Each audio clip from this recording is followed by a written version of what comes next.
So this is how to get perfectly crispy duck with a nice cuisson at home. This is the way that I often try and get my duck the crispiest in a restaurant setting without the proper setup that you get from proper Chinese crispy duck. This is how I always got shown how to do it. I've just got a duck here. The duck itself isn't too old. A duck that's like really, really old, it's like much thicker on the skin. So it's a nice young duck. It's Pekin style duck. Well, you'll see on most Chinese cooking videos and how to get crispy skin, they'll blow this up with a pneumatic pump. What that does is it separates the membrane from the skin and allows it to get crispy. We just use this sausage pricker, and the idea being this actually gets rid of some of the membrane below. Don't want to go all the way through to the meat, but we want to systematically go all the way along the duck. This is going to help the skin render out. It just starts to divide that skin away from the rest of the carcass and the meat and the duck. You don't want to properly perforate the meat like all the way in, but you want to break that membrane. You could use a toothpick, but it might take you a little bit longer. You could use a really small sharp knife. We actually used to do it in the restaurants just with a kebab skewer. So once that's finished, I've got some boiling water. I'm just going to add a good amount of salt to the boiling water.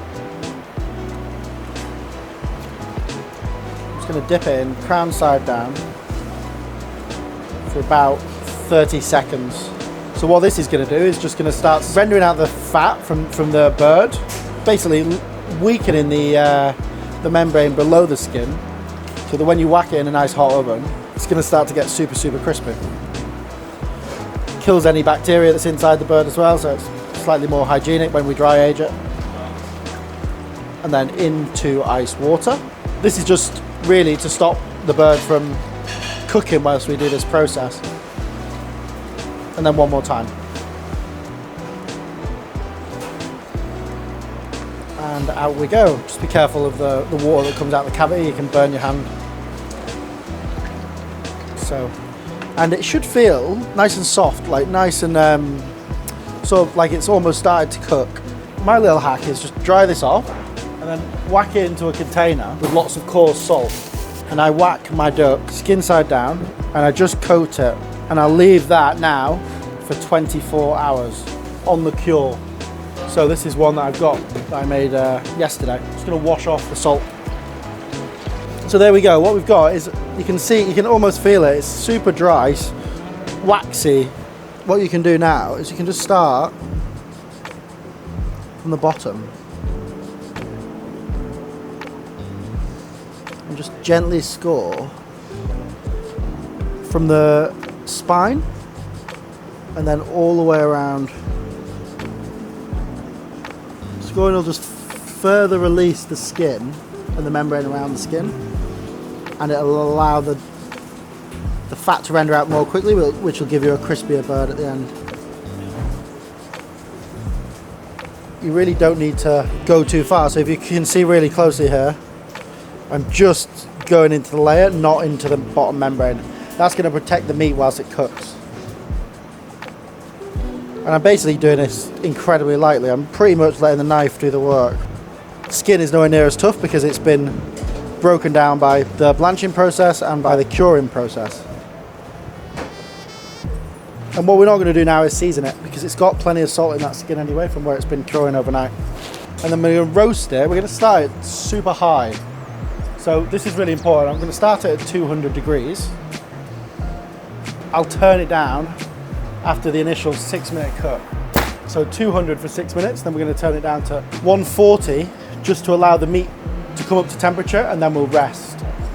Whilst we wait for that, I'll just do a really quick glaze. Super simple, it's just honey with a few aromats, which we bring to the boil. Just got some Star Anise, and then we'll add the fresh herbs at the end, bit of Sichuan, just for a little bit of like heat. And then we've got all these nice fresh aromats, which we'll add at the end. Our honey with our spices is just coming up to the simmer. We're going to reduce it slightly, and we're just going to get a little bit of colour on it, and then we'll finish it with lots of fresh aromats. Crush a couple of garlic cloves, just for sort of a savoury character to the glaze. Got orange zest, which we'll just peel. Last minute infusion. Few sage leaves, just do 2 or 3. It's quite intense sage. And then we've also got some little lavender leaves, which I'm going to pick up a few on the top. Let's save a few of the flowers. But that's our infusion. Our honey's just come up to the boil there.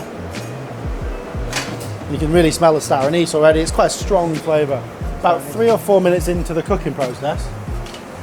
And what I'm going to do is I'm going to take the tray out, and then that's the first layer of fat that's come out of it.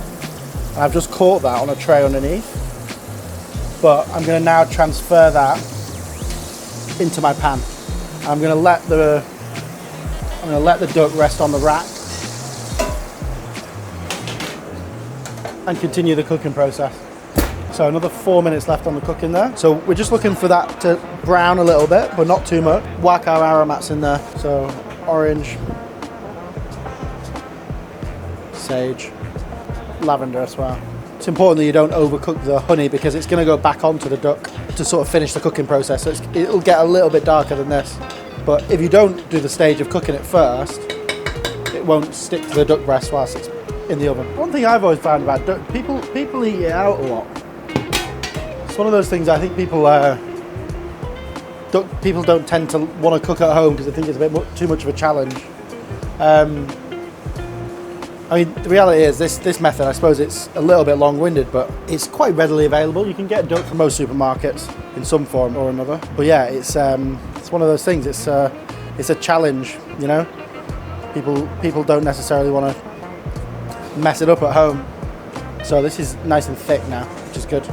And that's ready to glaze onto our duck when it comes out.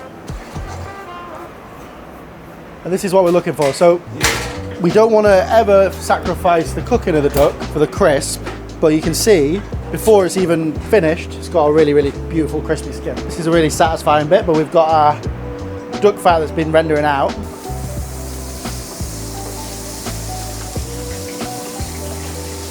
And that just goes over the top, and then we let it rest until it comes up to temperature. So this won't be on temp now, it needs to come to 56 degrees. Keep this pan because the last stage is going to be back in this pan to sear it one last time, carve it off the bone, glaze it, decorate it, and there you've got the perfect crispy duck. So that's on 36 degrees, but I'm quite confident that'll come quite close up to temp. So allow it to rest, and then we can always push on a little bit further. Better to let it gently come up rather than giving it a grey line by giving it too much heat, especially when you're trying to get that crispy skin. So now we're just going to allow it to rest for at least 10 minutes. It's been resting there for at least 10 minutes. And then that's on 58. So you can safely assume the median's going to be around that. And then we're just going to finish it in a nice hot pan. No, we're just doing it dry because there'll be more fat that escapes out of the duck anyway. You want to do it fairly hot because otherwise what will happen is it'll start to overcook the outside of the duck, which we don't want. Still fat left in there.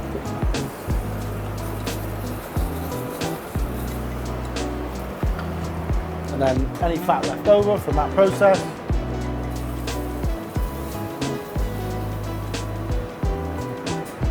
we can liberally glaze up our duck breast.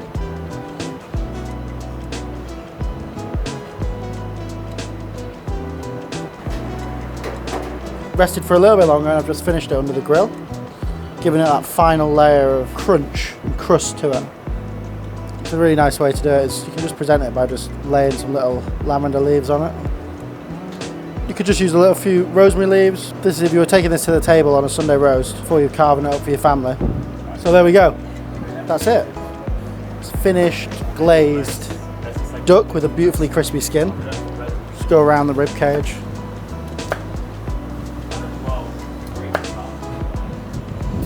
Like so. And then you can just go through this bit. So just go around this this little nubbin. So it's still really nice and juicy. Carve it.